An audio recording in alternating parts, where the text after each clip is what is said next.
کرناٹک میں حجاب کا معاملہ طول پکڑتا ہی جا رہا ہے۔ کرناٹک کے ایک کالج کا ایک ویڈیو وائرل ہو رہا ہے جس میں فرقہ پرست عناصر ایک اکیلی حجاب پہنی ہوئی مسلم طالبہ کے سامنے جے شری رام کے نعرے لگا رہے تھے، جس کا جواب اس طالبہ نے اللہ اکبر سے دیا ہے۔ اسی بیچ لڑکی ان فرقہ پرست عناصر کو اللہ اکبر کے نعرے سے جواب دیتی ہے۔ اس درمیان کچھ سینئر افراد طالبہ کا بچاؤ کرتے ہوئے اس کو فرقہ پرست عناصر سے دور لے جاتے ہیں۔ کئی مقامات پر فرقہ پرست عناصر کی جانب سے بھگوا گمچھا پہن کر حجاب کی مخالفت کی جا رہی ہے۔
واضح رہے کہ کرناٹک کے اڈوپی سرکار کالج سے حجاب پر تنازع شروع ہوا اور دیکھتے ہی دیکھتے یہ ریاست کے مختلف اضلاع میں پھیل چکا ہے۔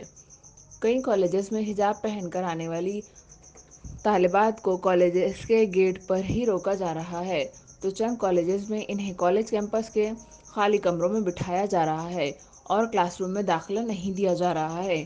اس طرح انہیں حصول تعلیم سے محروم رکھا جا رہا ہے۔